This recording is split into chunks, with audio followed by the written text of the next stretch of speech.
Okay, we are live. Welcome in, everybody. And I might turn my device down in the background. Welcome in, everybody. We are at number stream 54, guys. I hope people got notifications seeing there's only 4 of you in the chat. So I think it might be a little bit of a slow start, this one. So welcome in. Post anything, Rayetta Lee. Good to see you guys. And Growler's here with me. How are you, Growler? Oh, getting there, mate. Getting there. Yeah. Certainly. Where is there? Don't heaven. Yeah. Yeah.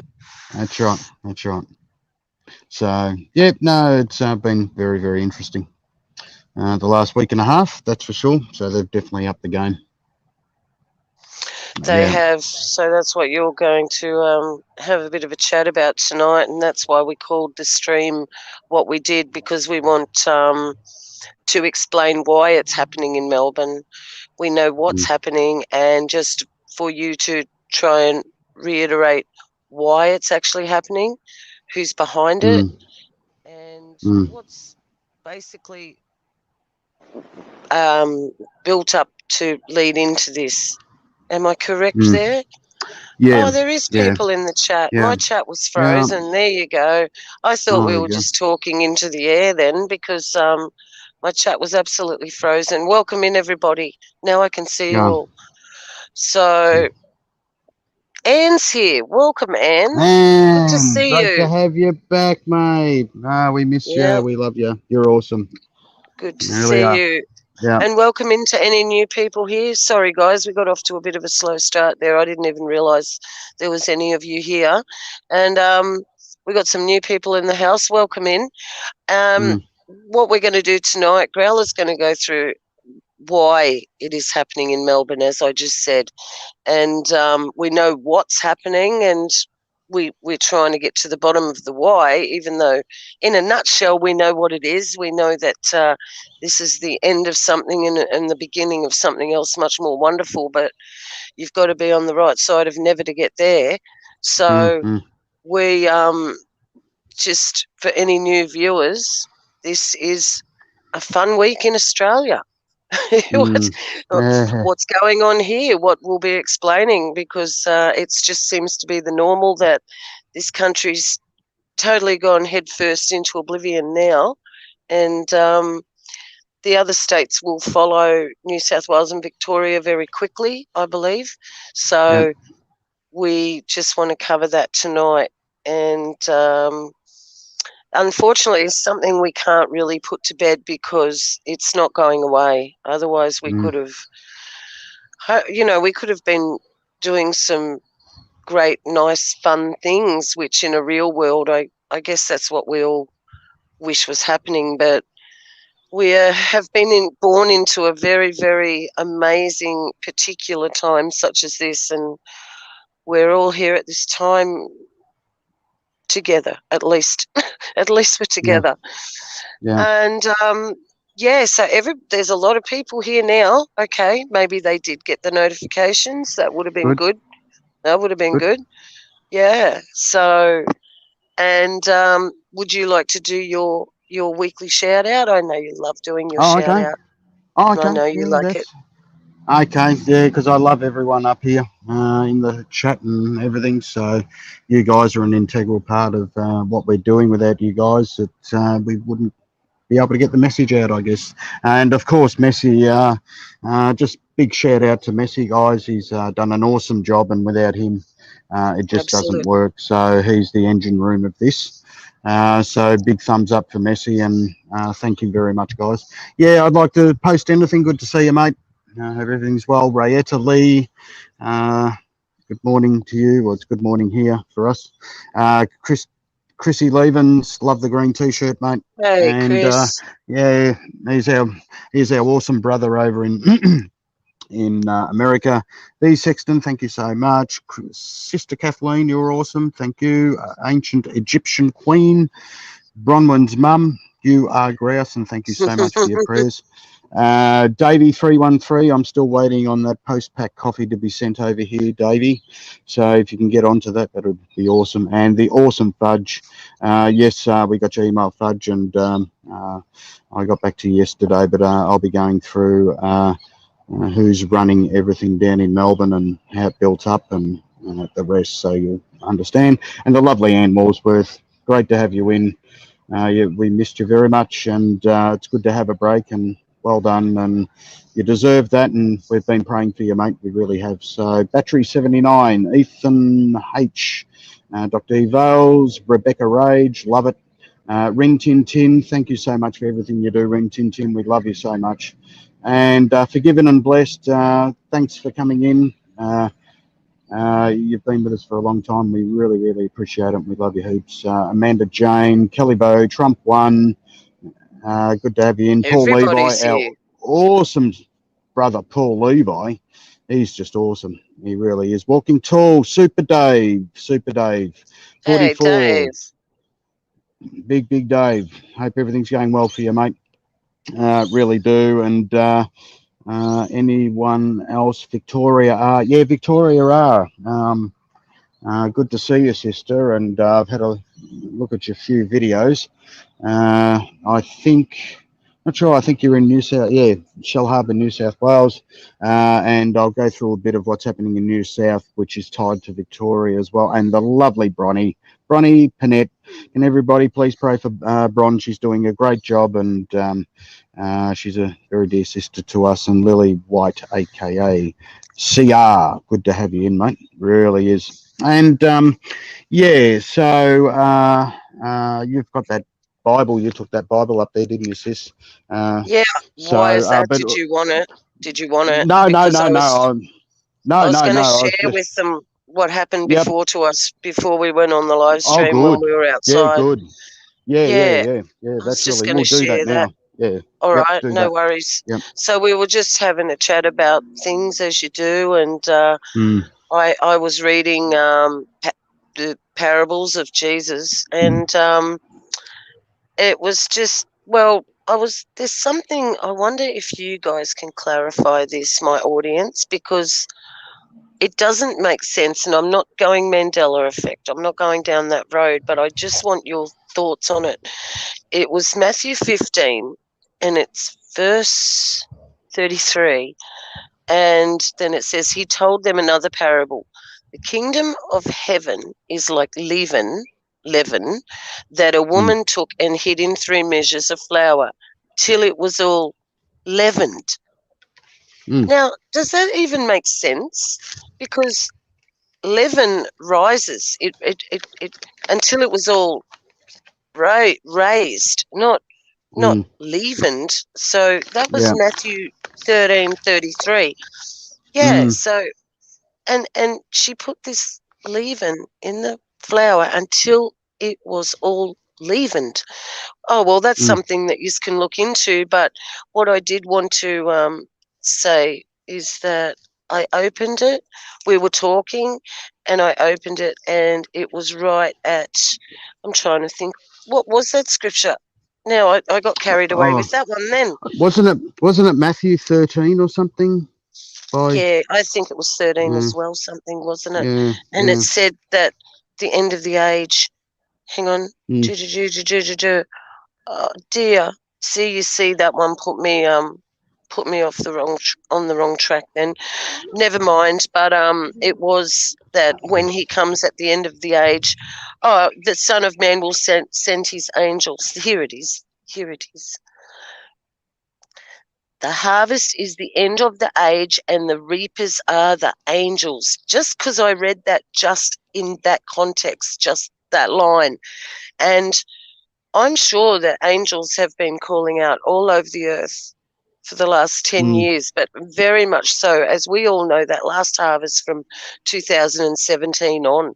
So the harvest is the end of the age, and the reapers are the angels, and they are also the shouting still from the rooftops. But I just thought I'd share that quickly before we got started into your presentation from Melbourne.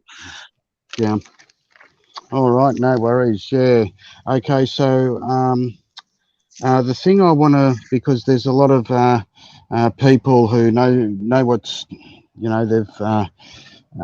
they see what's going on in Melbourne, and how did Melbourne get like this, and what happened, and how did it transpire, and why has it just gone so pear-shaped? But all of a sudden, or not all of a sudden, it's been declining for a long time. We've done quite a few.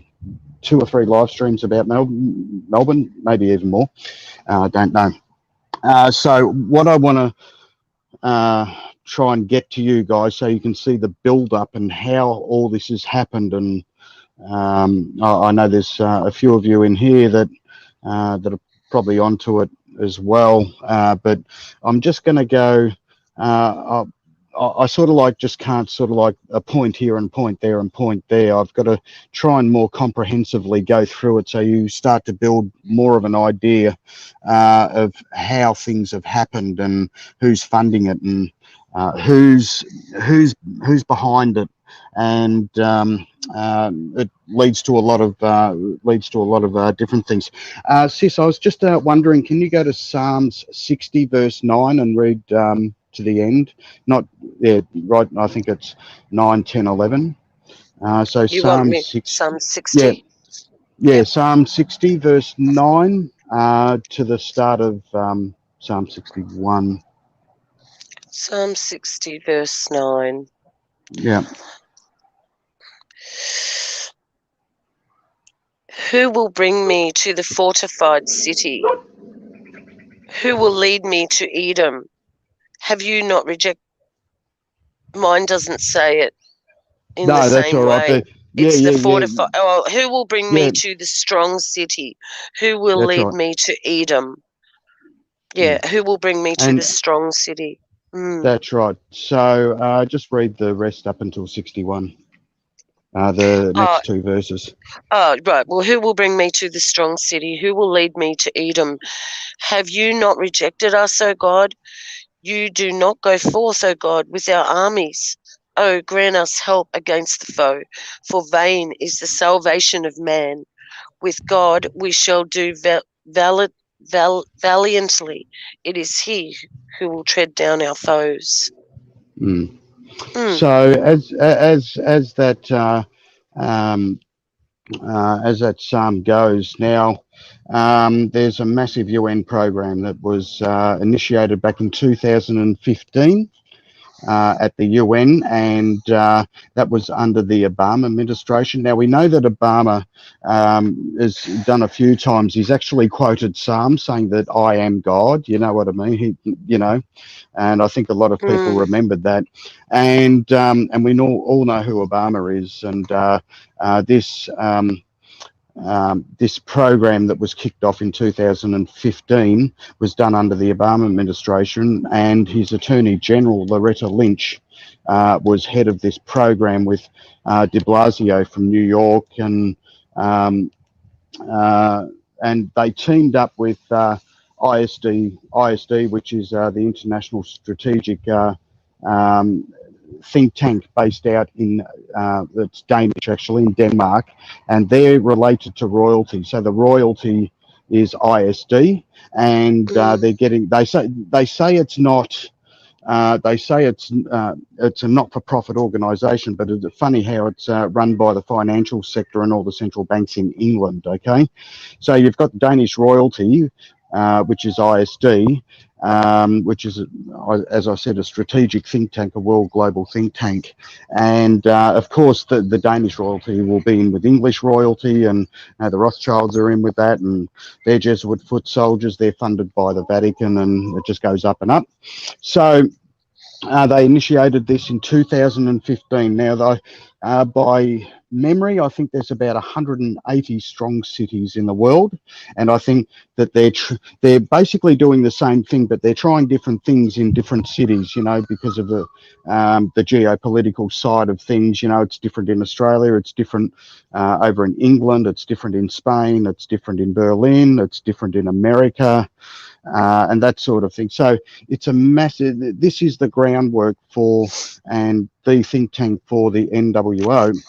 and basically it's a full like military takeover.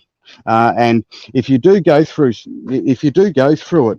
the thing is, it all sounds really good at the top. You know, we want equality. You know, we want to stop. It's called PVE, prevention of violent extremism, and that's their main topic: prevention of violent extremism. So it all sounds good at the top, but you think Obama and Loretta Lynch and De Blasio and the UN are going to do something for good? No. If Obama's doing it, it's as above, so below. So he got that Strong Cities network. He got Strong City out of Psalms and turned it into his own. So as above, so below. So the Lord's Strong City is the Holy Spirit, everyone living and worshipping our God, everyone loving each other, everyone doing this. Now, imagine Obama launching an initiative calling it Strong Cities to invert what God says, and all they want is carnage. That's all they want. They just want to oppress the people, and it's all carnage.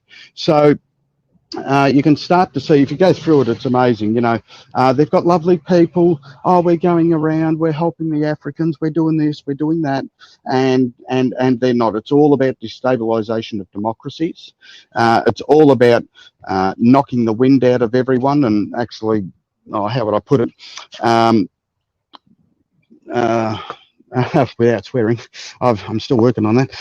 So it's all about it's all about training, because this gets me real angry. It really does, you know. That and because if you see what's doing to the people, so what they want, if you have a look at it, their basic order out of chaos. We know the builders are that's one of their main topics, is order out of chaos, and what they want to do is bring a Marxist regime in of total control. No one's PVE, prevention of violent extremism, is actually making sure that there's no religion, there's no freedom of speech, there's no nothing like that. You just follow the narrative. And we all know what the UN is. It's, you know, you're looking at the global citizen, everything's New World Order, all that sort of stuff. They're running the show now because the Vatican handed power to the UN to get this done. So I just want to try and show you how, show you what they're doing in, especially in Melbourne. But what I want to do is show you the ruthlessness of these people. Okay, and as you can see, I mean, when they launched this, I mean, has the world got better since 2019-20? No, it's just gone downhill. So this is how they're implementing it now, under an equal banner, and, you know, everyone has rights and that sort of thing. Well, the whole world basically doesn't have any rights now. So it's actually going the other way. So what I want to do, and I won't play it yet. Now, I'm not sure if you guys saw what happened in Beirut. I think it was about a year ago, the big explosion. Now, I just quickly want to go through this. They said it was about 2,500 tons of ammonium nitrate was there. Now, that's true. And they said fireworks set it out. That's not true. That was just a cover. I did have footage and I can't get it. That's my fault. I'm sorry about that. But they... in Lebanon, they've got 4 strong cities in Lebanon, and that's, if you have a look at the state of Lebanon now, it's totally collapsed. 176% inflation rate. Everyone's starving over there. There's basically nothing. There's no fuel over there, and it's totally collapsed. So this is what strong cities do, and this is how ruthless they are. And all I want to say is, you know, just have a look at the footage. Now, this is the Strong Cities Network, believe it or not, and I've gone through this with you, Sis, quite a few times, and this is what they do. So, if you could just play the first one, mate.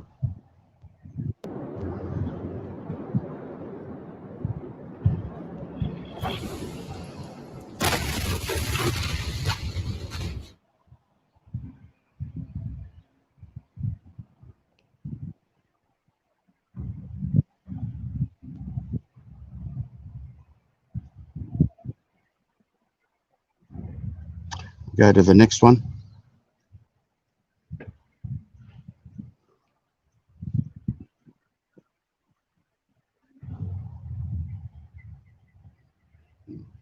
So if you, if you actually see that, yeah, we'll go to, so just different angles here, guys. Okay.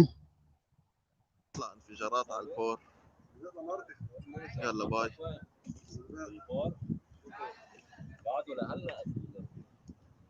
يا ويلاه.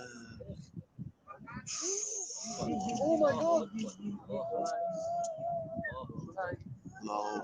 عمل ذره هذه. يا صورت.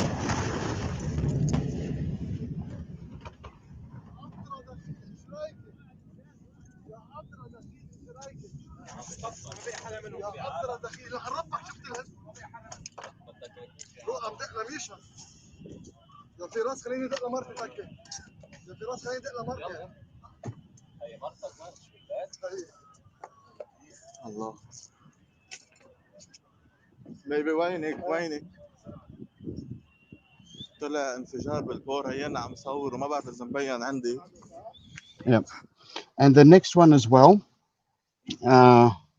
So it was ammonium nitrate. Yes, it is, but it was set off by an Israeli warplane, and they said it was fireworks, and which it wasn't, because it needed an igniter, and they used a Samson or Delilah missile, and so this is who it affected, and then I'm going to show you a next video, and I'm going to compare this woman compared to who they're fighting, and you see you see the love and humanity, how people should be. So, and these are the people, they don't care who they hit. Okay, so we'll just keep playing this.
You just stop there for a quick sec.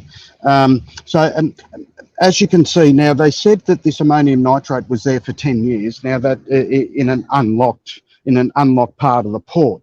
Now, if you got 100 different terrorist factions, especially over there, do you think that would just be like cocaine for them? It's actually like if you've got 10 bikie clubs in a 10-kilometre radius, you've got an unlocked warehouse of about 2,700 tonnes of cocaine. Do you reckon they're going to leave it there for 10 years?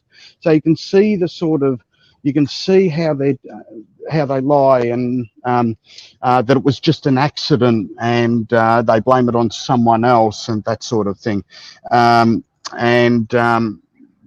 You know, look, how many times have we discussed this? How many times do they lie to us? Everything about history, you know, even the last 200 years, you know, about the trees and about the buildings and the mud floods and everything from flat earth, you know, they're all, so you can see everything, everyone's been lied to constantly.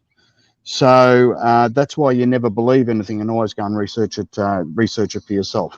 So now, before I pull up this next video, now this beautiful lady who was getting married that day, she was actually a doctor, and after this had happened, she, you know, she was in a wedding dress and she went around helping everybody on her wedding day. So it goes to show that these people doing blast, and the humanity and the love of this woman overcame what they did.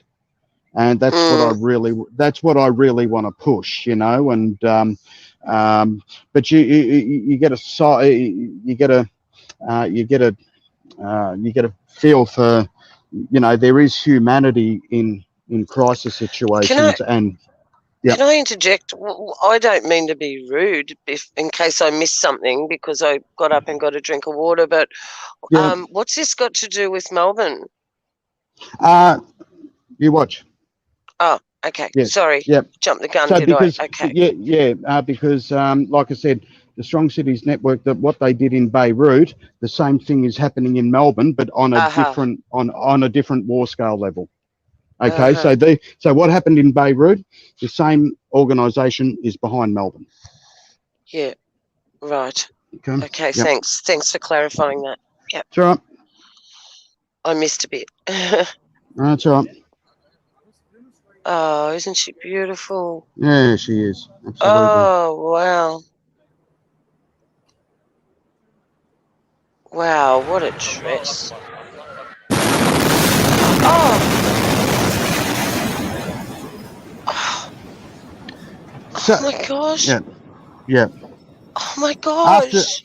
After that, she went and helped everybody. She helped all the people that were injured and everything. So what I wanted to see, if you see what's happening in Melbourne, you see, you can start to see the gravity and the situation that you're fighting against. And this is what a lot of people don't understand. You know, when they say, oh, we'll go out and protest, we'll do this, and, you know, we the people and all that sort of thing. These are the sort of powers you are up against. You know, and like I've said so many times, you've got to understand your enemy. You've got to know who you're fighting against. These people are ruthless. Now, I just wanted to show they're doing something different in Beirut. They're doing something different in Melbourne. They're doing something different in New York. They're doing something different in LA. They're doing something different in Berlin, and everything is just a game to these people. But as I'm saying, you are dealing with a very dangerous people. The only way that we can overcome that is, of course, being saved. Okay? Blood of Yeshua. Absolutely. So I just want to, you know, look, we all hold hope. Yeah, we all want everything to go back to normal and that sort of thing. These are the people you're dealing with. And this is what a lot of people don't understand, you know. And we don't advocate any protest. We're totally against it. No one do it. It's just not worth it. You're playing into their hands. I mean, you can't fight anything like this. You can't do it. Okay, the only way you can do it is being saved and being covered in the blood. That's your greatest weapon. So you've already won. Okay, so now that was the Strong Cities Network in action to actually bring the whole of Beirut down. It's brought it down to its knees. It's still half destroyed. The economy's gone. Inflation is at 176%. People can't even get fuel. There's basically no money.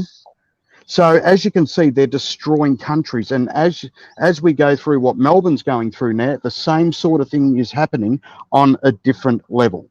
So they're going to do different things in different countries. So, but the aim of this group is to bring down the Western society, because if you have a look at all the strong cities, they're all in Western countries. Most of them are all in Western countries. So you can start to see a bit of a feel here now and see what they're doing. So if you can just bring up the next one. So I'm going to go through what Danielle Andrews has done and what's happened in Melbourne. What's happened in Melbourne and how it got to here. So it started in 2015. Okay, that's what it is. Dun, dun, dun. So this is the first thing. This is the launch of it. Okay, can we just, sorry mate, you know, I'm blind. That's just the way it is. Can we enlarge that for some reason? Thanks mate. So I just quickly this is the start of the Strong Cities Network in the United Nations General Assembly under Attorney General Loretta E. Lynch. Okay, so this is where they're launching the initiative. I forgot the name of the Islamic, Arabic man. He's basically head of the ISD, and you've got Phil de Blasio there, Loretta Lynch, and all this was done under the Obama administration. So this was done in 2015. And so you can start to see what they're trying to do and what they're trying. I actually won't go through it. I'm going to leave that in the description box. Read that yourself. I've got a bit to get through, so I don't want to take up too much Sure, time. mate. Sure, sure. That's a good idea. Yeah. So if we can go to the next one, that would be good, mate. Yeah, if I could just ask our new viewers, just be careful of some of the words you're using in the chat, guys. Otherwise, the mods will have to remove your comment, and it's not anything personal. It's just to protect the channel. So, thanks. If we could just all abide by the normal, usual rules that all channels have. So, thanks for that. Strong cities. Okay. This was in Melbourne, 2018. I'm here in Melbourne, Australia at the Strong Cities Summit. I'm very happy to be interviewing a series of mayors over the course of 2 days at the Strong Cities. And today we have... I'm the vice mayor of the city of Kristiansand, Norway. I've been part of the Strong Cities Network since the start in New York in 2015. And I'm very happy to be invited into this network, and happy to be speaking a few times at the Strong Cities Global Summits, and I'm happy to be here today. We're really happy you are here today because you are a great leader in many different forms, but with connection to the Strong Cities Network. Can you tell us a little bit about why you were even interested in joining the Strong Cities? Prime Minister of Norway, she said something about the other cities that were about to learn from my city. Of course, I was happy about that statement. So at the moment in Oslo, which is the capital of Norway, in my city, Kristiansand, we are both a member of the Strong Cities Network, and hopefully we'll be able to both contribute, but also learn. And I have this statement that I love. So if we just stop there, mate. Good ideas.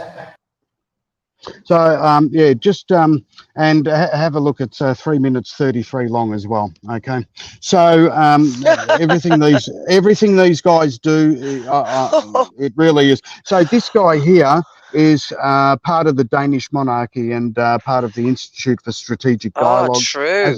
Yeah, that's right. So this was the Melbourne meeting in 2018, which was funded by Danielle and ScoMo as well, because they had the Vic government banner in the back and they had the federal government banner in the back as well. So ScoMo knows exactly what's going on. That's why he doesn't pull him up or anything like that. So you can see that they did have the meeting. Okay. How strange. Just to our viewers who follow any John Levi, doesn't that look reminiscent of a World's Fair? Look at that. Look at the World's Fair.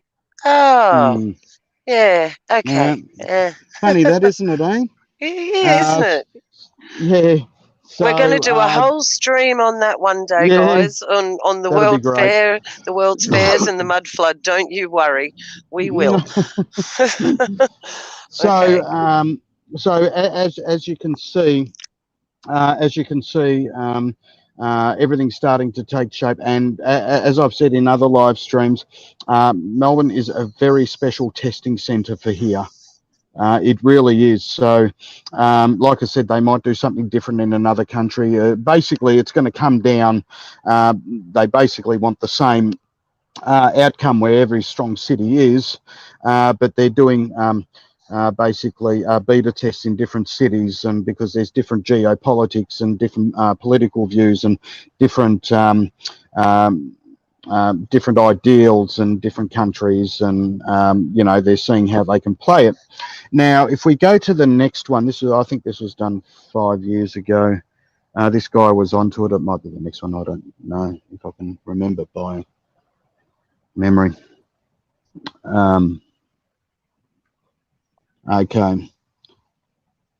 Okay, so we do this.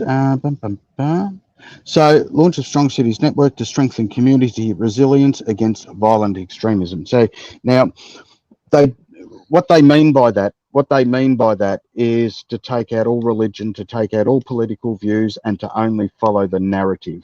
So anyone that doesn't go against anyone that goes against the narrative is classed as a violent extremist. So you can see all the building blocks That's starting us. to, but anyone that goes against the narrative, and So it's just like the Noahide laws. It's yeah, exactly as the Noahide laws. that was There is, yeah, that's yeah, right. This is the Noahide laws were built into this.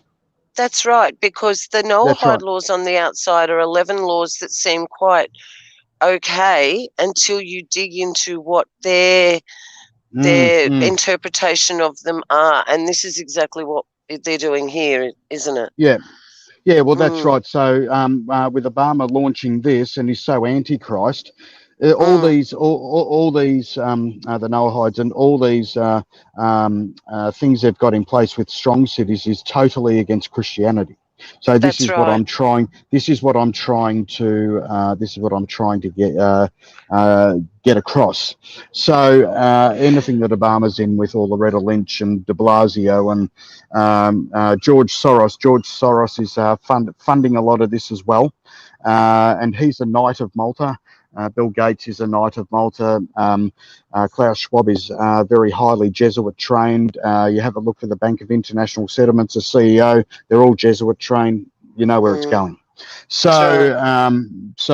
I won't go through this. I'll just leave that in the description box, guys, because I think it's very important for you guys to read things for yourself. So if we do go to the next one as well. Thanks, mate. Yes, we cannot be spoon-fed everything. We do have to do our own work, our own investigation. Okay, so now this was in. If you can just click onto it.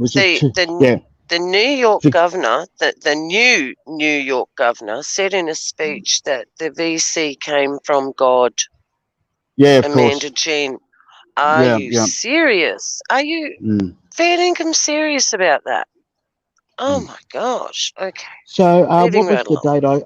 What was the date down there? Was that 2018 down there? Was it? Yes. It was. Yes. So Daniel Andrews, now he went over to LA and New York, okay, to bring in this new high-tech crime fighting nerve center. So as I said, LA and New York are strong cities, okay. Now they've got the same sort of system, but we got an upgraded system like this. Okay, ours is upgraded, and if you have a look at all the police, you see how high tech and coordinated it is.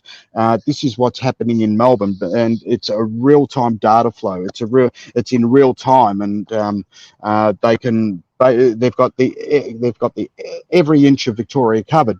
So if you've seen the police with their cameras and that sort of thing on their uniforms, this high-tech crime fighting centre can say, okay, this is Officer 65894, whatever they are, and they can beam an image, and they know exactly where he is and what he's seen. So this is all in real time. So this was all done in 2018. Okay, so I'm just going to quickly read this. I'll read this part. Thanks, mate. Okay, so Victorian police will mirror New York surveillance techniques to fight crime across Melbourne as the state tries to step up its fight against street gangs. So they, of course, why would you buy this all for street gangs? Little street, gangbangers from working the local 7-Eleven. You know what I mean? They aren't. It's you don't buy this stuff for people robbing 7-Elevens. Premier Danielle is in the United States for an official visit and inspected the New York Police Department's real-time crime centre on Sunday. The Premier plans on emulating the techniques and technology used by the New York authorities to establish a Victorian facility described as a high-tech crime-fighting nerve centre. Modelled on the New York facility, which includes 8,000 cameras and gunshot sensors, the Victoria Police Monitoring and Assessment Centre will be open by early 2017. However, the deployment of gunshot sensor tech across US City has raised privacy concerns. So it was up and running by 2017. So they were testing it and everything just in time for when the crap hit the fan late in December, January. This is a city that needs no reminding about the threat of terrorism. There you go. The NYPD has sadly been at the forefront, and there's no such. There's so much we can learn from their experience, Danielle said. The Real-Time Crime Centre supports officers on the ground and analysing data, providing instant access to criminal records and to and the domain awareness surveillance system. Now, the domain surveillance awareness system is run by some defence company. I forgot the name of it. Hopefully it comes to me. Helps predict and prevent crime, according to Danielle's office. It's part of the $595 million public safety package announced by the Victorian Premier in this year's state budget. So it's a 24-hour monitoring and assessment centre and will provide the right information to frontline police. So as you can see, they've got the whole of Melbourne covered. They've got the whole of Melbourne covered, and this has been basically in service for since 2018. So they've actually done all their practice runs. They've done their live exercises and all. So they were prepared for, well, what we're in now. So if you bring up the next one, mate, that'd be great. Yeah, just while you're doing that, please don't lose where you are. But I need to address this. Listen, you know NAB, our National Australia Bank? Yep. Right. Well, Victoria, our Southern Hemisphere Night Sky, wrote that they have changed their logo from NAB to JAB. And they have. I looked it up. It's real. Yep. It's real. Yep. Look, not much shocks me, but yeah, I'm a little bit shocked at that one. Just thought I'd share that. So this is how crazy off the wall this country is. Our National Australia Bank has changed its name from NAB to JAB, just to inform our American listeners, of how crazy shit has gotten. Yep, absolutely. Yep. Right. I think that Matt Comp, the Chief Executive of Australia's largest bank, the Commonwealth Bank, when I sat down and spoke. So if we go to the next one, mate, that'd be great. Thank God I've got it. Thank God I've got afterburners. Okay. So what I want to show you, and I know you guys have been on our channel, and I know that you've seen things, with what's going on in Melbourne. Now, the first thing I want to say, and I will go through this, and I'll go and I'll show you at the end of and give you the proof. Now, if you have a look about the Victoria Police Force, that's actually a private corporation. It's turned into basically a UN army, and from 2016 up until the end of 2021, they're spending up to $8 billion on it. That's correct, with a B. Yes, billion. And 8 billion. And now, if you see with all the lockdowns, all this sort of stuff, people are losing their jobs, all this sort of stuff. People aren't working. So 3 weeks ago, Victoria Police put out another advertisement for another 3,000 police. And it's just getting bigger and bigger and bigger because a lot of people don't have work. So they're paying first-year rookies now around $80,000. So the money's too good. If you don't have a job, this is what they've done. They've collapsed the civilian workforce. So basically the only thing that's open and the only thing is, which is a sure paycheck, is the police or the military. So this is how they've strategized it, and this is how they've done it, because they know people need money. So this is how they make their army stronger. So collapse the civilian world and put them all into law enforcement and the military. Now you know, in one way, I didn't want to admit it, and you know, it's all pretty straight in your face.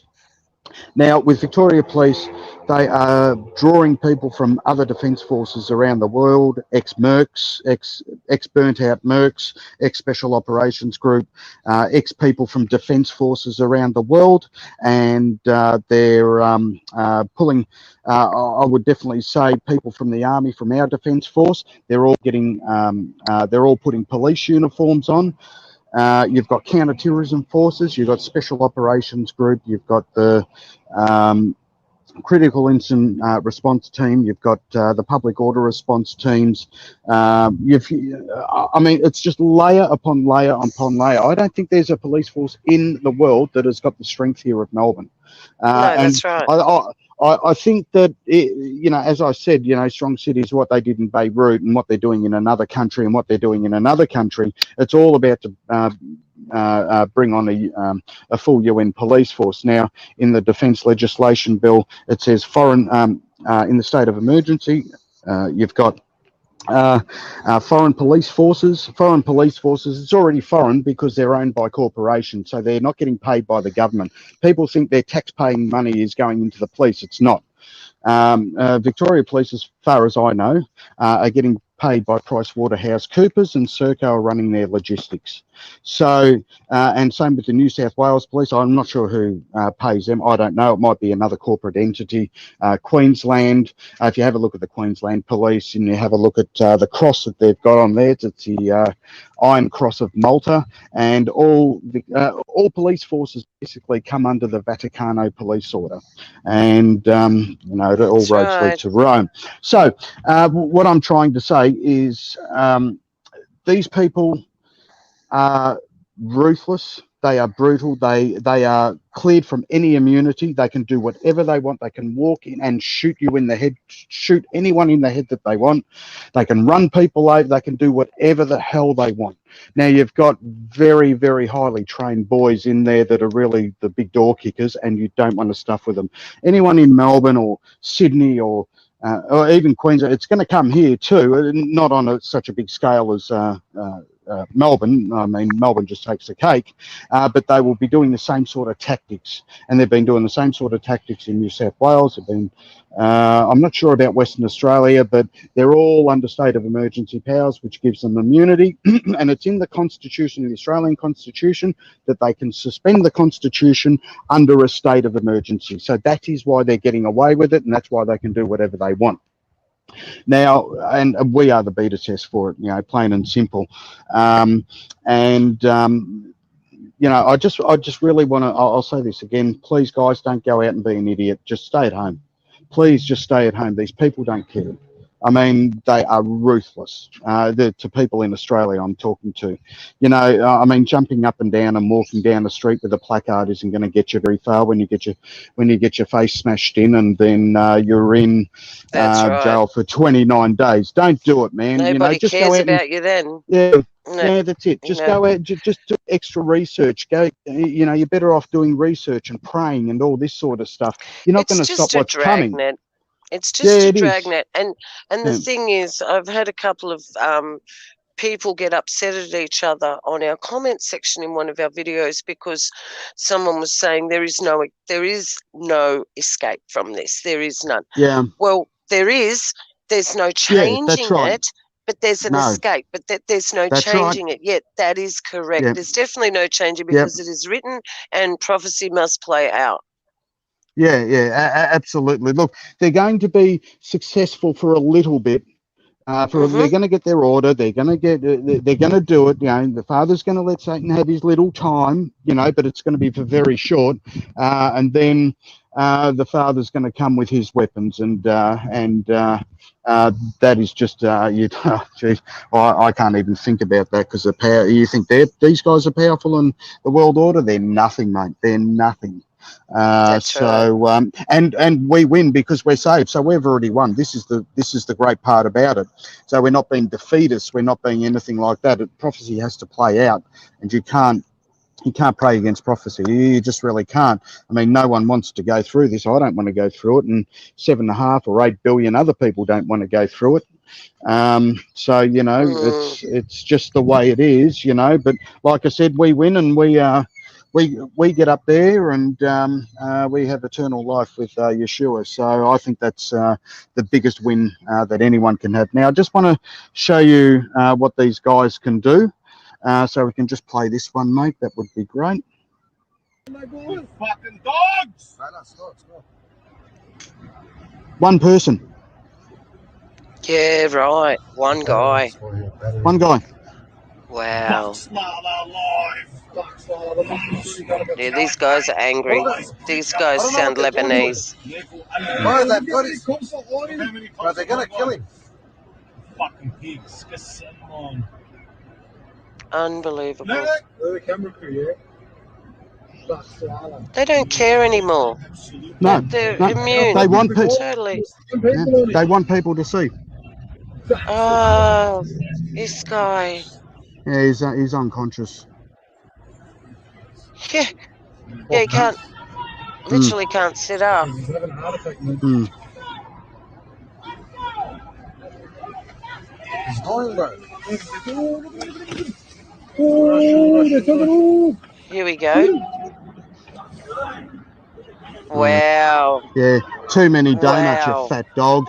You're going to get him. Chasing him down the street because they come to his aid. Wow. Yeah, that's right. So you can see, and you've seen all the other. I'm going to play the next one as well if it's there. That'd be great. I think a lot of people have seen this, but for people that haven't,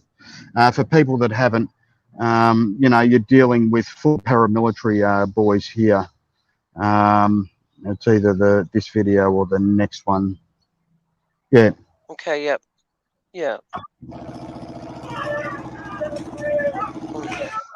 Gosh.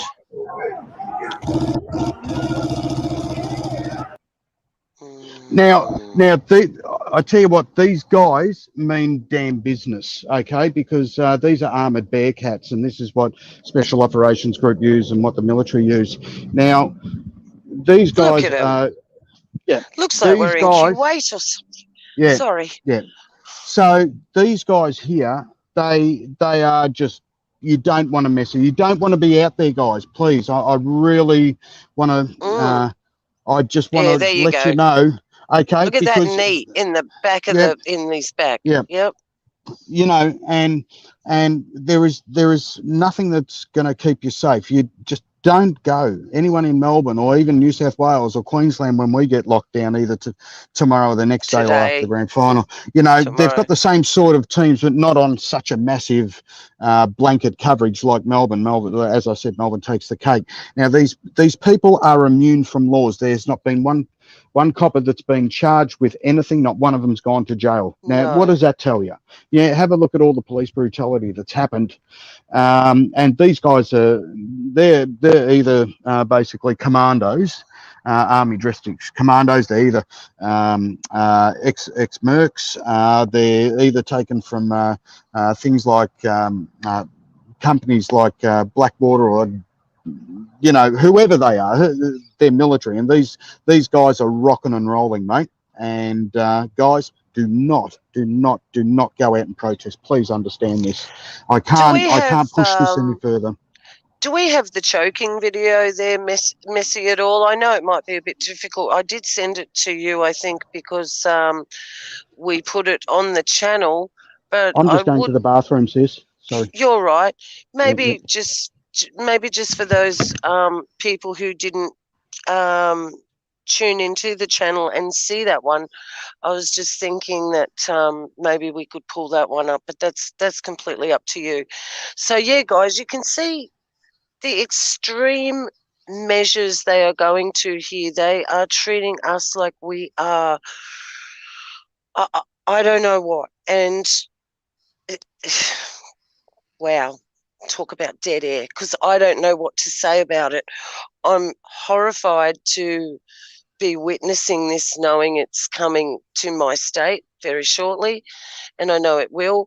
And as Growler has said in the past, I don't know if he did before, but they will do suburb by suburb, street by street, probably postcode by postcode, suburb by suburb, street by street lockdowns, and coming all to a town near you very shortly. Now, they are implementing these strategies over with these different cities in different ways. So he's absolutely right there. They do. They're flexing their muscles in a different way everywhere, and that's what we can see the result. But at the end of the day, the result's still the same, going to be the same. Now, here's this video. Right. Sorry, Messi, I wasn't even watching. Yeah, now, just thought for the viewers that hadn't seen this. Now, best we don't play any audio with this one. This is a young girl, maybe she looked 15 to 17, this young girl. You can tell by the way she's dressed. And what would be the crime to be manhandling somebody in that fashion? Well, in the day, that would have been armed robbery, suspected murder. Now, I'm serious. In the day, that was, your worst of your worst offenders. And the normal person on the street never saw anybody get arrested like this because you just didn't hang in those kind of circles. It's sexual abuse. That's what I think it is on top of it. Yeah. As well. Yeah. That's right. It seems to be that these police, whether it be the VC, the actual poison running through them that they've given them, because I'm sure it would be a different application to the normal one, as we would, think, then these guys are just switched on to pure evil. They're just, there's no holes but. And you're right, no. There is no law. Not one of them is going to get charged ever. So, people can say, we thought Aussies were tough. We thought Aussies would fight against these people. How can you fight against this? How can you? Even if there were 10 of you, there's 100 more of them come in the back streets there. They're parasites. There's 100 more of them where that one guy is. So, and on top of that, on top of that, there's been there's been quite a few reports of a lot of Australian DOD, Department of Defence, four-wheel drives with federal plates going around the whole of Melbourne, and so you've got our defence forces, overseas defence forces, and all this sort of stuff embedded with these people.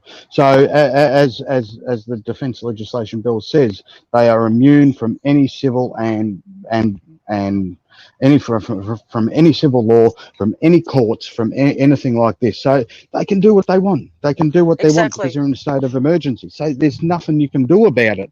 I mean, you're only going to get rubbish by the MSN if you go out there, because they're going to label you agitators. They're going to label you anti-Vs and all this sort of stuff. So the tide's against you. And speaking of that, while we're on the subject, how about, then you've got people like Rukshan who live streamed it. Okay, now Rukshan is literally controlled opposition because he was a down and out wedding photographer who just so happened to start making a living. Well, how is he making a living out of this? He's not asking for any money, is he? So where's he getting his money from? That I don't know.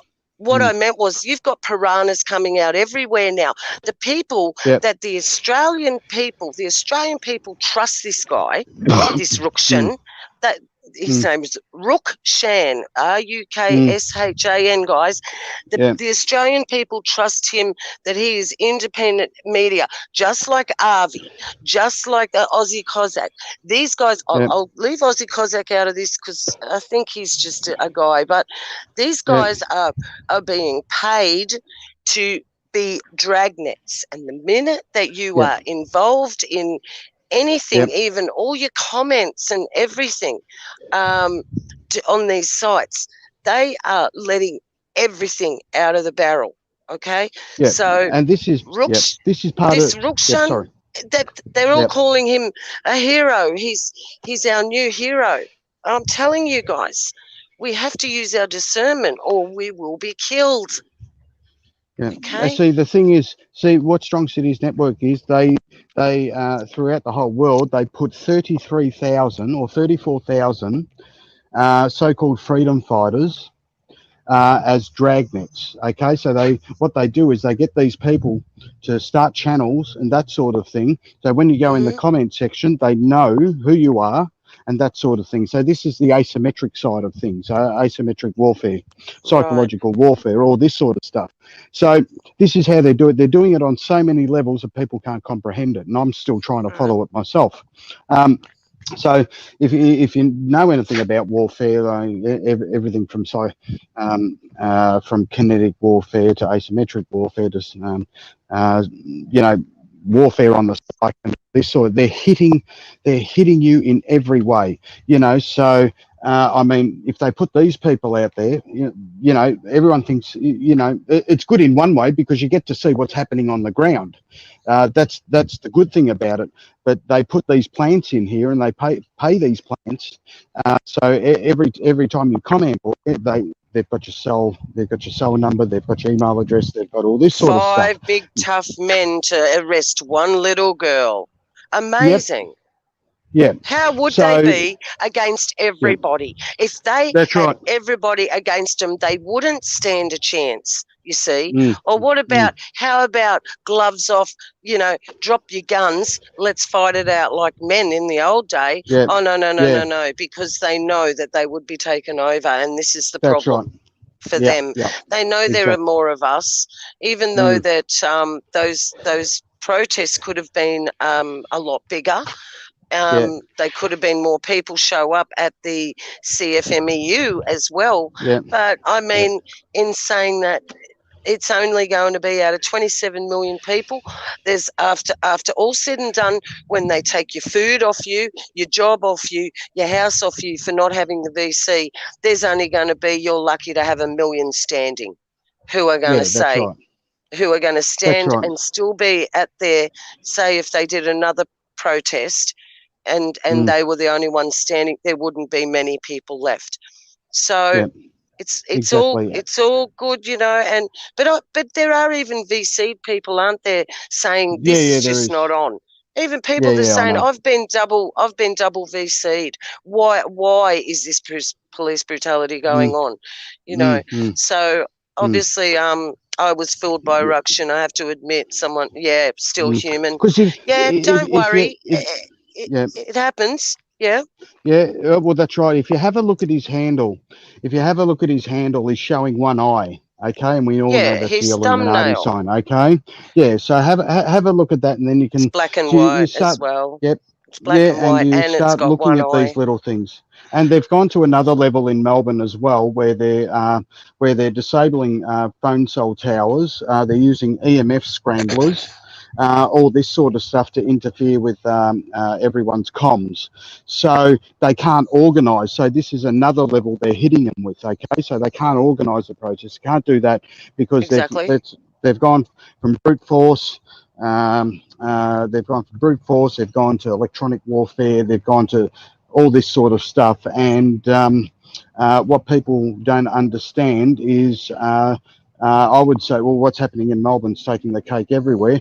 I would say that Melbourne, which is run by the UN, of course, would have every space-based, or so-called space, we know it's not space, but every space-based weapon system that can knock out comms, that can do this. So this is what you're up against. What you're up against, okay?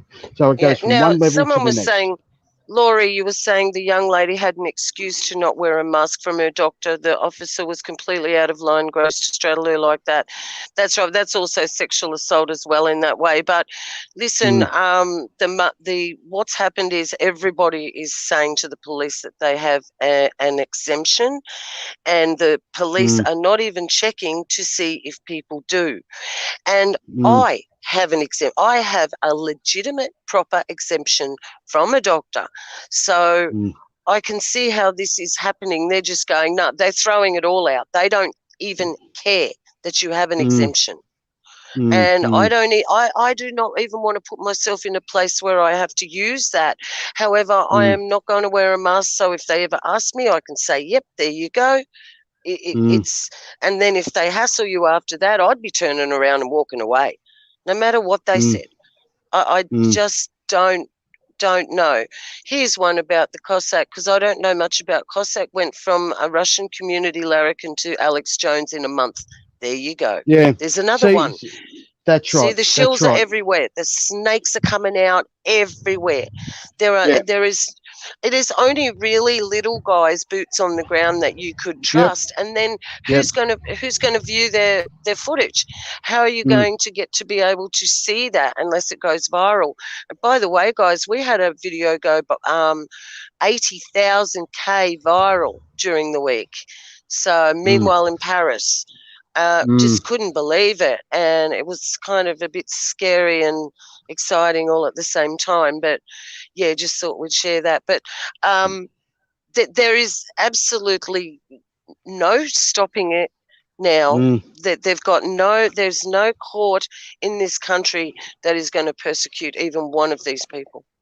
That's right, because all the judges are Masons, and they're all part of the Brotherhood, and they're all they all have to protect their own. So I know that fines do get thrown out. I know that, but see, the question you've got to ask yourself is, with all the police brutality, there's not one that gets charged. Not one. No. Not one. No. Not one. That's right. So you think they might even, you think they would have thrown up a dummy one by now, and they haven't even done that. They haven't even thrown a dummy in there and go, oh, yes, Sergeant such and such was found guilty of indecently lifting that lady's dress or whatever. Hasn't happened, and it will not. And it will not. Yeah, that's right. So this is where discernment comes in, guys. It really does. And basically believe nothing. I mean, like what Beck said, you just want to see the little guys. Yeah, it's fine. Watch Harvey and watch Ruskin, but keep your eye on them. You know what I mean? You just want to see what's happening on the ground, because it's funny how wherever there's a flashpoint, Harvey's there. Wherever there's a flashpoint, Ruskin's there. They're already there before it all happens. So exactly. I'm sure he gets contacted by his fans and all that sort of thing.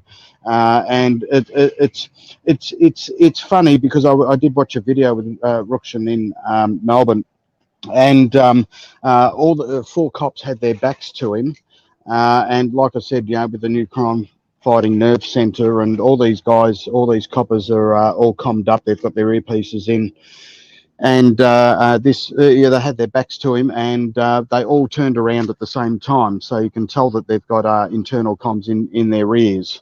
So you can see the level of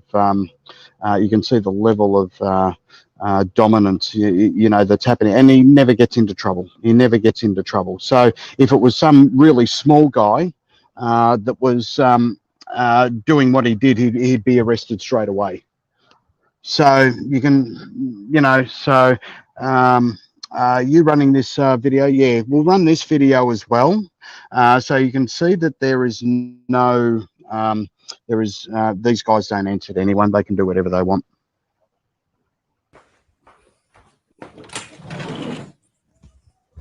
Excuse me. What's the problem? No, you don't. You don't have authorization to be on the property. You don't have authorization to be on the property. You are illegally trespassing, and you will be charged. Well, show me the search warrant. Hold on. You're not just going to... If you do break anything, you will be prosecuted. Yeah, I'm listening. No, you're trespassing. Yeah, you've rocked up. I was on the toilet. Yeah, I've just gotten up. What? Are you going to open the door, yes or no? Give me a minute. What is this in regards to? What's it in regards to? You haven't told me anything. Incitement for what? You know, you spoke to your colleagues on the online, or no? I told them not to go to the protest. Well, I'm telling you right now. I can speak to you right now. Why do you want me to open the door when I'm speaking to you guys right now? Why? What? Just explain what you're doing first, and then perhaps I'll comply easily. But you're just yelling. You got people everywhere. Explain. Just talk to me properly. Like, what is going on? You've just rocked up with force. Got no idea. Like early in the morning. Can you just explain, and then I will open the door? What's it to do with? Yeah, hold on. What's it to do with, though? What have I done? No, you didn't tell me. Wait. Yeah, okay, search warrant for what? What are you suspecting me of doing? He said he's going to come downstairs. He's not, so... Yeah, to do with what? No, if you do that, I will charge every single one of you. I'll take you to court, and you're going to lose. Look at that no trespassing sign, yeah? There's 7 court case precedents from the Supreme and High Courts of Australia. You said you're coming down, you're not? Yeah, because I'm trying to talk to you first. You're not telling me what you're doing. Yeah, what's it? Search warrant for what? What gives you the authority to have a search warrant? Whoa, you do that. You know what? Leave my shit. Don't break my stuff, you fucking retard.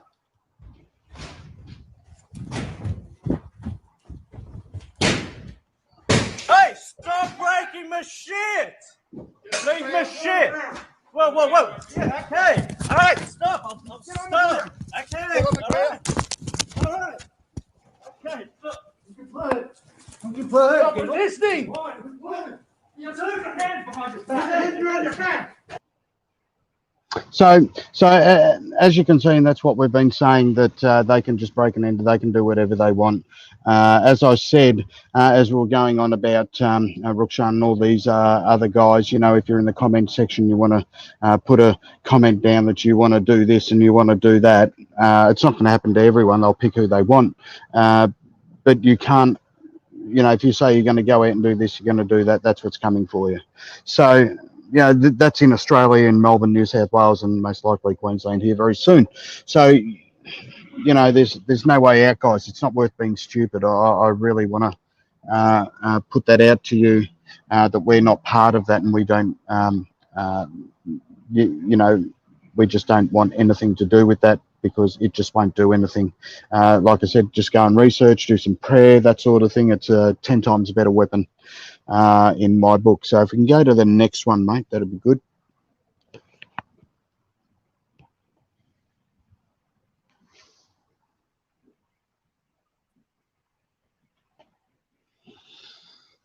Okay, so as I said before, we saw we know Strong City. I'll call it the SCN, because that's what it is, the SCN network. And you could actually see what Danielle was doing and how all this came apart. He went over to America, to LA, about the crime fighting center, all this sort of stuff. So I'm going to read this to you, and you'll start to see how this is come of age. So if you just go down. Okay, so purpose of travel.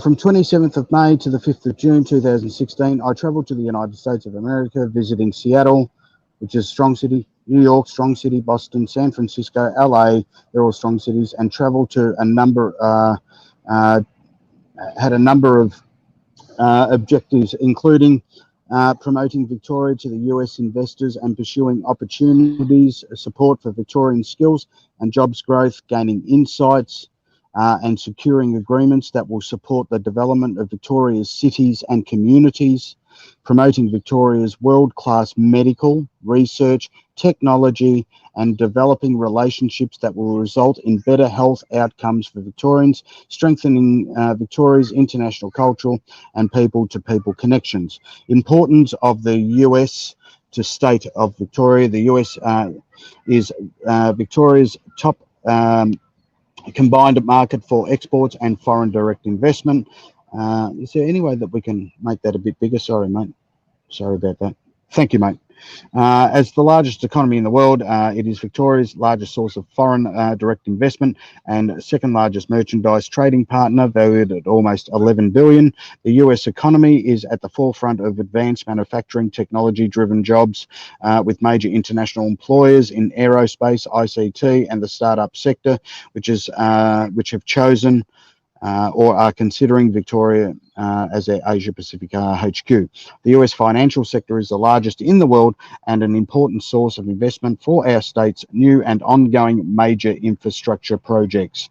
The US is home to the world-leading medical institution, innovators in digital education, and diverse and well-connected cities.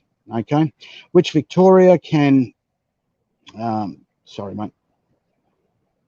Okay. US finance. Yeah, sorry about that. That's where I was. Which Victoria can learn from the partner with to drive economic, health, and education outcomes. Benefits of travel to the States, promoting jobs here. So I'll go through that here. Outcomes included promoting investment opportunities to 120 senior Wall Street finance representatives. You imagine the kickbacks this guy is getting. He's on about 450, 500 grand already, and all the kickbacks from all these companies, from medical, technical, and kickbacks from the UN and everything. Announcing the Victorian Schools app and a gaming challenge in partnership with Microsoft. Announcing Victoria's participation in the Australian Bridge to Mass Challenge, securing 200 new jobs for Victoria at Cultural Amp, meeting with senior executives from Boeing, announcing the filming of Leftovers. Think about that. The name, the show Leftovers in Victoria, which is pretty ironic. Meeting with 50 entrepreneurs and investors in Silicon Valley. In New York, I hosted a gathering over 120 senior representatives from the US Global Financial Institution to promote investment opportunities in Victoria's major infrastructure program, highlighting the benefits of investigating in Victoria's strong and stable economy. This was complemented by an interview with Bloomberg TV, allowing the message about the opportunities on offer in Vic to reach a worldwide audience. In Seattle, I announced the establishment of the Victorian Schools app, and as I said, Seattle's a strong city as well, so they're all networking with each other here, and gaming challenges, a collaboration between Microsoft and the Victorian Department of Education and Training. It will be open to all Victorian schools, giving students in Year 6, 8, 10 that the opportunities to develop and pitch ideas for the app or game. Okay, sorry about that. I lost where I. Oh, yeah. Yeah, thanks, mate. The challenge will provide Victorian students with an opportunity to develop skills, experience in coding, creating the next generation of digital entrepreneurs and innovators for Victoria's tech industry, which now generates more than $34 billion in annual revenue and employs more than 91,300 people across the state. I was able to visit Boeing to see firsthand the contribution that 1,250 highly skilled Victorians at Boeing. Now, Boeing do the Dreamliner and that. I've actually been to Boeing at Fisherman's Bend there, and they were making actually parts for the Super Hornet. They were making the horizontal stabilizers for the Super Hornets. Aerostructures Australia, based in Fisherman's Bend, make the construction of the 787 Dreamliner. I also met with the Vice President, General Manager of Boeing Fabrication, to emphasise the Victorian government's commitment to advanced manufacturing. Continuing the focus on technology and innovation, I met with the presidents of Microsoft. And sorry about that. Dogs! Sorry about that, guys. Just give me a second. Seems like we have company. Yeah. But So that's better. good. Sorry about that. Yep. Okay. Commitment to advance, continuing the focus of the mass challenge of the world's leading startup accelerators to announce Victoria's participation in the Australian to Mass Challenge Innovative will enable Victorian startups to learn the world's best position Victoria as Australia's startup capital. In the heart of the US's technology and startup sector, San Francisco, another strong city, I promoted the Victorian government credentials in developing entrepreneurship and innovation to this, and our state's growing reputation as a destination of choice. the US businesses looking to establish Asia Pacific. I met with innovative startup culture, announced it will make Melbourne the home of headquarters, creating 200 jobs. I also hosted a gathering of West Coast entrepreneurs and investors highlighting Victoria's commitment to growing the local technology industry and made a case for the US-based companies to choose Melbourne as their base for Australian and Asian expansion plans. Engaging with the largest film, so that was the film Leftovers, which, as I said, I really find ironic, you know. So I'll just go down to the next one. Outcomes including signing a memorandum of understanding with Airbnb, gaining insights from New York's East Side Access Tunnel to inform Melbourne Metro project, meeting the New York Police Department and touring real-time crime data centre in which the $15 million Victoria Police Monitoring Assessment Centre will be based. Now, just bear with me there, guys. Sorry about that. I'm just quickly looking. If we can just keep going down, mate, that'd be good. Sorry. Just keep scrolling down a little bit, if that's cool. Okay. Is Messi there? Sorry. Is Messi there? Yeah, he would be. Okay. Just be. if we can just scroll down a little bit, that'd be Yep, great. there we go. Okay. Is that happening? Yep. That's better. Sorry about that. In addition to focusing infrastructure development, I was pleased to learn about the innovative practices to support community resilience, which is a massive word in strong cities in the face of new security and emergency challenges. I received a briefing from the New York Police Department tour, the Real-Time Crime Centre Police Assistant Commissioner Deborah Abbott. This provided insights for the new Victoria Police Monitoring and Assessment Centre, part of the $596 million public safety package. I also visited Airbnb, so that's fine. We'll go down to the next one. That'd be good. Protecting Victoria's world-class medical research and technology in developing relationships that will result in better health outcomes for Victorians. So now this is where it really gets interesting here. Meetings with investors and practitioners to secure greater US investment in Victoria's medical technology and research sector, announcing 4 groundbreaking medical agreements between Victorian and Harvard University affiliated Boston institutions. My visit to Massachusetts provided an opportunity to further enhance and the links between the sister cities of Melbourne and Boston, which Boston is a strong city, 2 world leading centres in medical research and treatment. I met with Boston's foremost biotech and life science investors to promote the expertise and opportunities that Victorian has to offer. The immediate impact of this is the decision by a number of US companies to run clinical trials in Melbourne, providing affirmation of Victoria's specialist research skills. At Boston Children's Hospital, I announced 4 new partnerships between Melbourne and Boston medical institutions that will see greater collaboration and exchange in areas of paediatrics, genetic research, and oncology, ultimately providing better health outcomes for Victoria. This is the first time these 8 world-leading institutions from Melbourne and Boston have come together in a coordinated approach to international partnerships. So, as you can see, it was all about the crime-fighting nerve centre, basically, the Leftovers movie that they were doing, and especially medical research. So if we can go to the next one, mate, that'd be good. So you can see he's visiting all these strong cities, so they're all working together.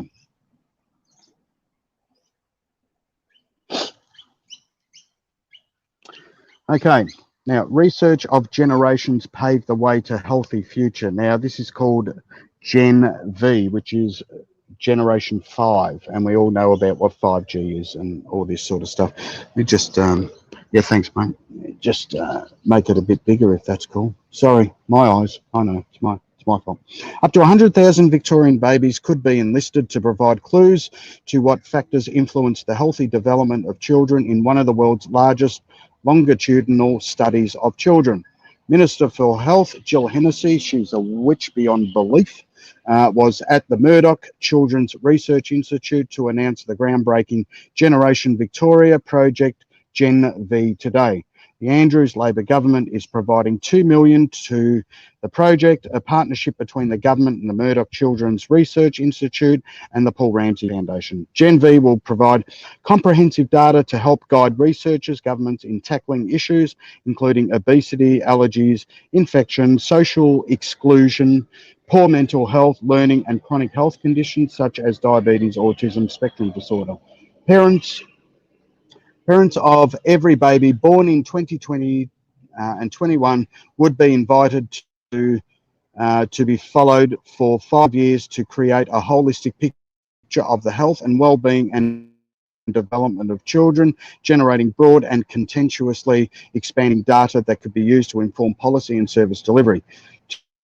Support the Labor government's investment in genetic research and genomic technology. Ms. Hennessy also released the government strategy, genetic and genomic healthcare framework for Victoria 2021. So they're using the babies for genetic and genomic healthcare under Gen V here. As genomics is increasingly incorporated into the routine healthcare and public health, the Labor government wants clinical evidence to support the appropriate use of genomic information in improving the health for all. So they're using the babies basically from birth to tracking them all the way through their life. The strategy's priority over the next 2 years, including developing and implementing a statewide genetic and genomic service plan, establishing a genomic health clinical network, undertaking community consultants on genomic ethical, legal and social issues, which we know it's not, reducing superbugs and improving detection of infectious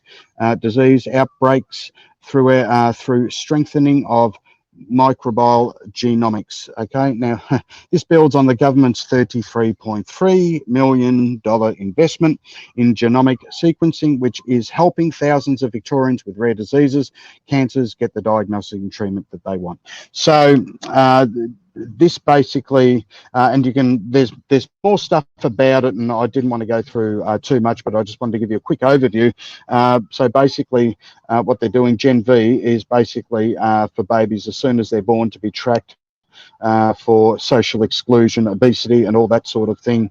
And this is part of the Andrews government. That's why he went over to America and did all these deals and came back and secured all these and starting their own projects here, which is all part of, and I mean, this was before CV came in, so it came in very conveniently, and this was already in place. So he's gone to all these strong cities, and these are the sort of things that they're doing. So if we can go to the next one, that'd be good.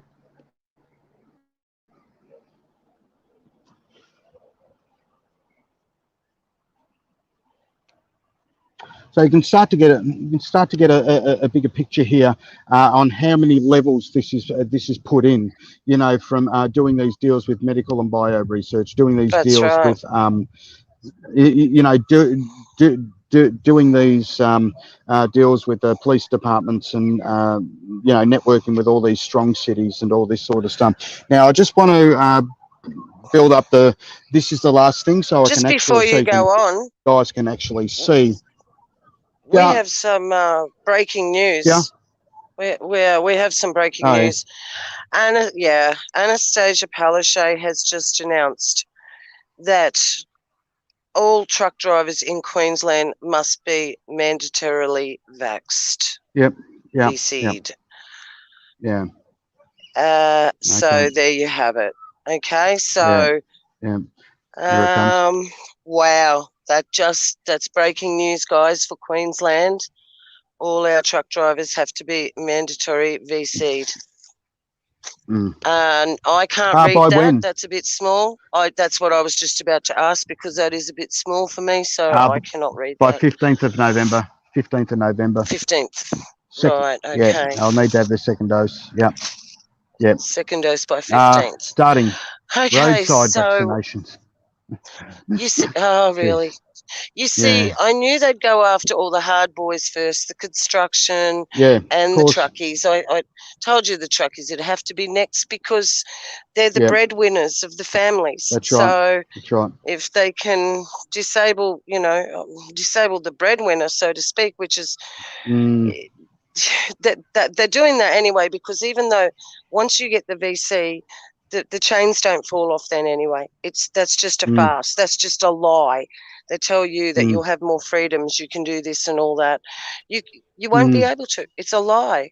So that was breaking news, guys. Queensland truck Thanks, drivers mate. to be mandatory VC'd by October 15. Oh, there you go. It's just going to get worse and worse, isn't it? So I just wanted thanks to. for that, Messi. Messi just told me yep. that. So thanks for that, Messi. You're a legend, mate.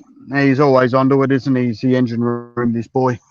He's awesome. He is. So now I just want to, so you can see that these people can get away with it. I mean, you can Google this bill as well, which comes up on the Federal Register for Bills and Laws being passed, and it was actually passed at, I think it was at 11 December 8th. It was passed in 2020. So I just want to show you guys that what's happening, especially in Melbourne, that you've had a full foreign takeover using ex-mercs and Defence Force and that sort of thing. So I'm just going to read this, okay? A bill is before federal. This was a while ago. This is back in October 2020. A bill is, and it's already been passed. So a bill is before federal parliament to enable the ADF reserves and foreign military forces and police to be used in Australian emergency. It gives them immunity from civil or criminal prosecutions for actions arising from these emergency duties. Emergencies are undefined, which is correct. So it could be economic, it could be climate change, it could be pandemics, it could be all this. So it's in a very broad, very broadly based here. So they include, industrial actions, large-scale climate change, protest actions, the like. These are very worrying implications in a bill being considered in the federal parliament. It is called the Defence Legislation Amendment Enhancement of Defence Force Response to Emergencies Bill 2020. So that you've got a clause here, clause 123 AA. This is subsection 4. The Chief of the Defence Force of the Secretary may in writing authorise a person or each person in a class of persons to perform duties in respect to the provision of assistance mentioned in subsection 1 in the person or each persons in the class of persons in any of the following. An APS employee. So I'm going to quickly, we've got the Biosecurity Act here. That's it's a federal act. Now, APS, the Australian Protection Service, which work with the Australian Federal Police, Victoria Police, and whoever else, they've actually they've been named biosecurity officers. So every police is a biosecurity officer. That is why they're getting away with this, because the Constitution has been suspended because they're in a state of emergency. So other employees of the Commonwealth authority or agency, a member of naval, military, or air force of a foreign country, or a member of a foreign police force, however described. Assistance is described as follows in clause 123 AA. The assistance is provided to prepare for a natural disaster or any other emergency that is imminent, or to respond to one that is occurring or recover from that one occurred recently. Now, I'm going to leave that in the description box, and you guys can read that yourself. And I've heard that people are saying, oh, there's planes of Chinese coming over, all this sort of stuff. I'm not sure how they're going to do it. I mean, like I said, they're drawing in all these overseas Defence Force guys. They're all putting police uniforms on. So I think at this stage that is going to go that way. Will they bring in, let's say, Chinese, or people have been saying, oh, well, the Marines are up in NT, but that's been, actually it's funny because the Obama administration were the ones that signed that into practice with the Gillard government. So they had Marines on a rotational deployment strategy here in Darwin, and they've built their facilities. I don't think the Americans would do that, but I don't know. They all follow orders, I guess. But I don't think that, you know, I'm not sure if the Marines would do that because, you know, they're pretty closely aligned to Australia, but they don't, you know, they want their pay packet as well. So I think it's going to be a combination of everything. Could be Chinese, I don't know, but as you see in Melbourne, you've basically got an army down there that can police the whole of Australia, if you actually see the size of it. The Victoria Police new headquarters, the address is number 311-313. So 311 to 313 Spencer Street. So have a look at those numbers. And if you do have a look, Victoria Police's new headquarters, I think it's about, I'm not sure, I think it's about 25, 30 stories high. And the underground car park can fit about 10 buses. No, I think it's about 20 or 30 buses because they've got buses, blacked out buses, and they've got they hire out a bus company called Driver. There's about 20 or 30 buses under there. They can hold up to about 100 vehicles, I would say, and then all support vehicles on top of that. Wow. So, and the new Victorian Police headquarters was completed in December 2019, just in time, just in time for this. So Yeah, you can right, see wasn't how it? yeah, you can see how it's all built up, and you see how he went over to America to the crime fighting centre, medical bio research, and connecting with all the strong cities, and then coming back home and building that base up to what you see now of what's happening in Melbourne. So I just wanted to give you a bit more of a broader aspect on what he's done, and where he's gone, and how they're building this network up with other strong cities as well. So Well, I think yeah, you've done an excellent job. That was excellent. It's hard to follow along because there's so many names, but all the links are there, and people can have a read for themselves of some of the information that you've provided, because there's a lot to go through, and it just depends, I guess, on your, you know, how interested you are into finding out the ins and whys and the who's and what's behind it all, I guess, isn't it? Yeah, well, that's So, right, you know. Yeah. At the end of the day, we know who's really behind all this.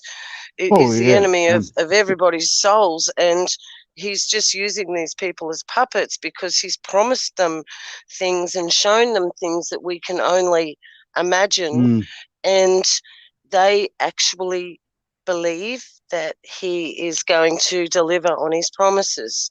Otherwise, they wouldn't be doing this. So we know that there's a really big payoff somewhere for them here.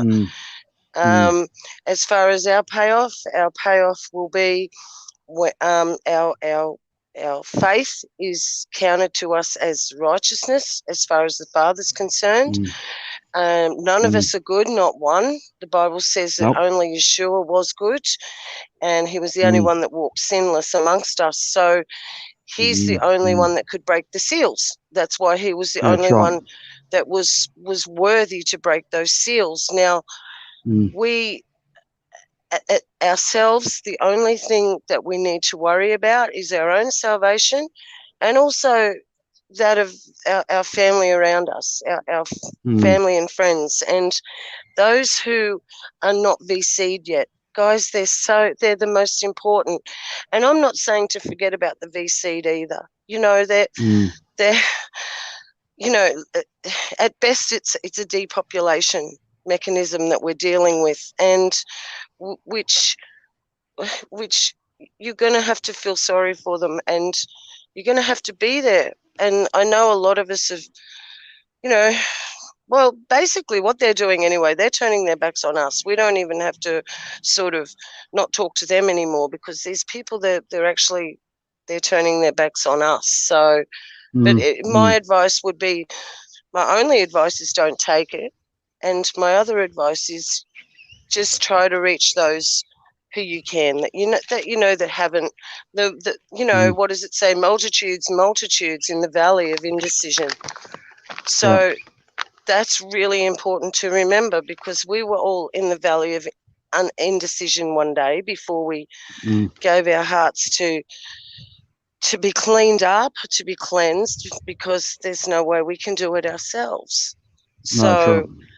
And I'd like to encourage, if anybody needs any prayer, you can certainly chuck it in the chat right now, and we will pray for you, because there is more going on for us now than there ever has been, all of us. And we're never going to come to a time like this again, because we know that the earth, how it is, it cannot continue. It can't. And where do we go from here? There's only one answer, is it must be that it is another reset. And but I believe it's the last one. I don't think it's another one. I think this is the very, very, very last time. And Satan's been let loose, and he's very angry, and he's coming after us. And which, I mean, through time and memoriam, the only one that Satan's ever cared about are the children of the Most High. Now, how do we know that not every single human being, every single one who hasn't got the blood of Cain running through them, so to speak, every single one, how do we know that not every single person gets saved? Okay, we just, nobody can say that they know for sure. Nobody can say that their gospel is the only gospel. All we know is that Father sent a part of himself, his son, a part of himself, to come down and die for us, to shed that blood that for the punishment that was ours. And it's not that, we're not evil like these people. So, like, these things, they're not people that are running this show anymore, guys. I know there are people involved in it that have been blackmailed, and I can't see any normal human being involved in this sort of thing willingly. I think they'd have to be coerced themselves in some way, or that they are of the bloodline. And I guess all we really, it's all we can worry about is our own spiritual walk now. And it's hard. It's getting harder. It's getting darker every day. I don't know about you guys, but it's even here, it's, the sun may be shining outside, but you can just feel the heaviness in the spirit. And I've never felt a heaviness so oppressive. And there is only one way that we can rise above it. And that's, honestly, hit your knees and pray, because I can't offer anything to anybody else, not even myself. When I don't know what to do, I don't know where to run, I don't know where to turn. It's the only place that gives you comfort, and nothing matches with it. And what's that? I do not trust a dog with a pet rock. Yeah, exactly. So we have to, that's right. Look, we're basically out of the hospital system here, guys. The way that it is, you can see that they've pushed us against the wall so much here that we basically can't turn around without having this thing in our arm, okay? We have to rely on the Father. And I can see the Father's plan in all this too. It's not just Satan's plan to lock us down. It's not. It's his plan too. He's waited so long for people to turn to him, and they haven't. Now he's going to take everything off everybody for a while. Those who are evil, they will get back their stuff. And those who wish to save their lives will, by calling out to the Father and through his Son, will be saved. That is a really, really simple gospel.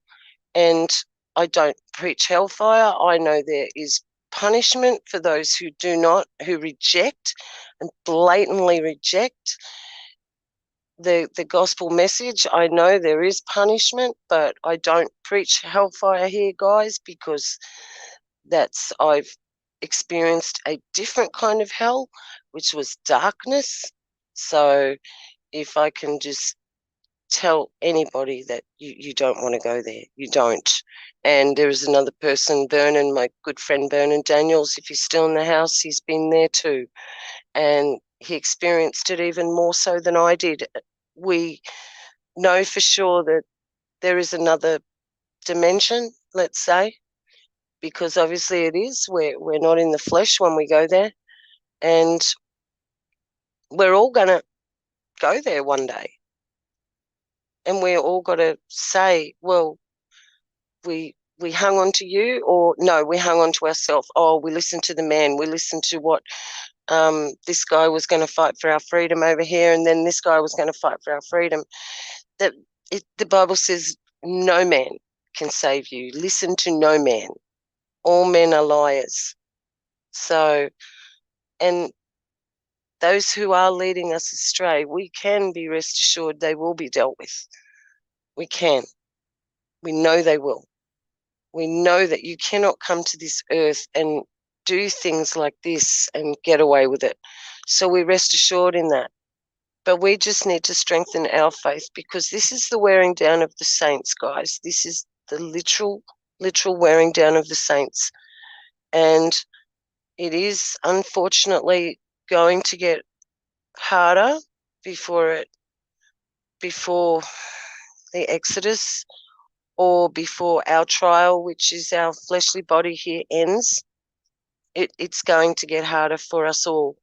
But the finish line is in sight, eyes up. Yes, it is. That is exactly what I was going to say, and I looked down and read it. And the amount of coincidences lately, I don't know if you guys have been having them, but coincidences that are just off the charts. They're just, no way. I don't think there's any coincidences now.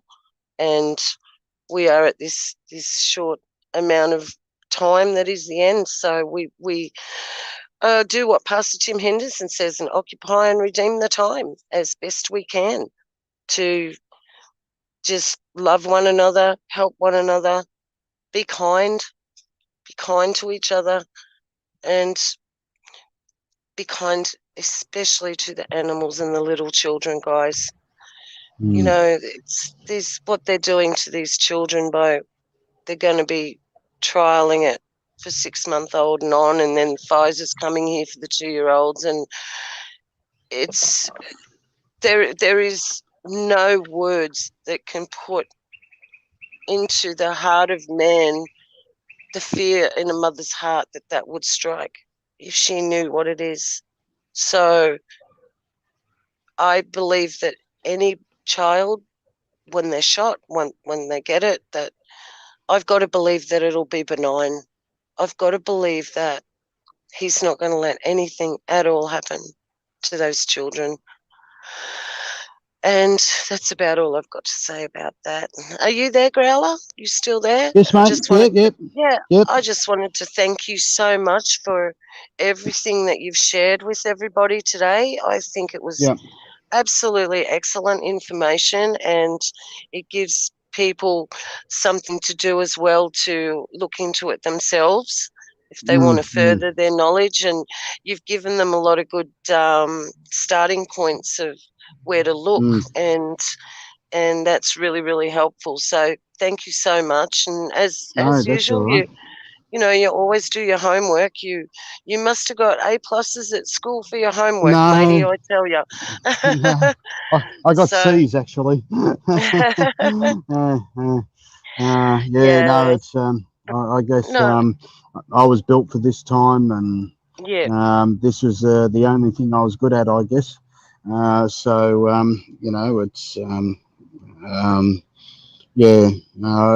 think it helped that I like to because I got into the UFO phenomenon and military projects and that sort of stuff, and you have to follow that stuff really closely, and it taught you to actually research everything and really go through it. And when this happened, I'd been doing that for ages and ages and ages, and talking to people in it, and working at the defence shows, and that really helped. And and for this time, it's like I said, that's what they say in the defence circles. You've got to know your enemy, and if you don't know what Satan's devices are, he's going to deceive you. And it says that in Revelation, he deceived the whole world. And the last thing you want to do is be deceived and then find out and say, oh shit, I shouldn't have taken it. And you know, it's too late then. You know what I mean? You know, so being informed, I think, is just the most important thing, to know who your enemy is and to stay away from those sort of things and pray for discernment. And just hopefully he shows you the way. You know, that's all you can do. That's the way I get it. So, yeah, it is what it is. And but you know, he's given me this job to do, so I can try and help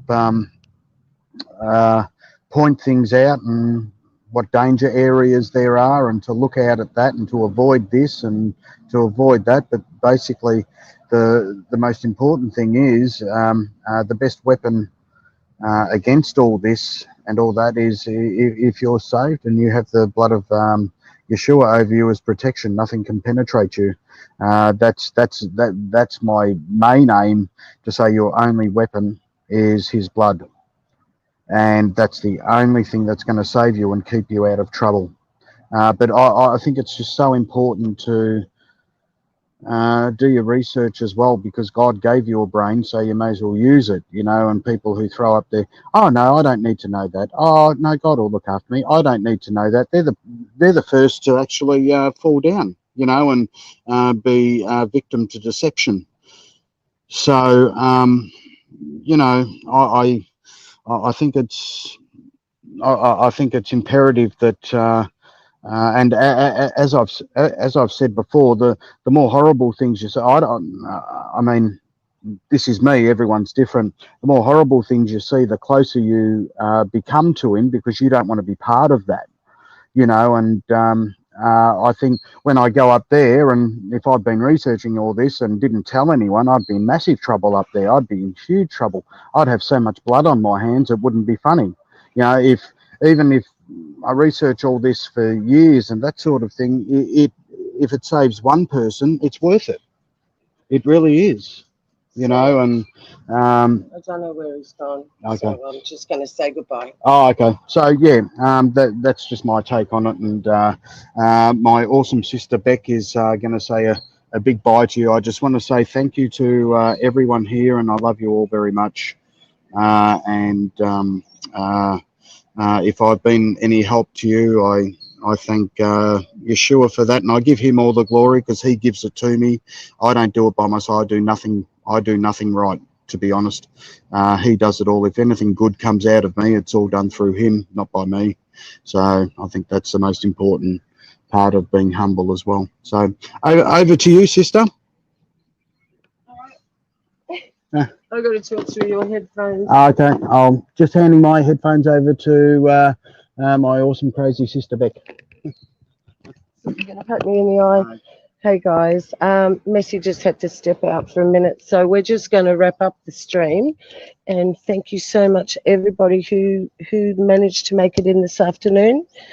Well, it's afternoon for us, but you guys, obviously it's night time. So thanks to each and every single one of you. We really, really appreciate you coming, and we hope that you gained some knowledge, and anything that can be gained in this hour is going to be critical for our well-being. So stay prayed up, and I guess I have to wait for Messi to be able to exit this stream, don't I, Growler? Yeah, I do, don't I? Right. I'm not sure where he went. No, he's here. He's here. Oh, wonderful. Okay, so we will be seeing you at the same time next week. Yep. And so 7:30 on Monday night, Central Standard Time. And we hope that you really all keep well until then. In the meantime, like I said, stay prayed up and love everybody around you. Just all we can do is let our light shine. Okay, so this is Beck and Growler, and we are out.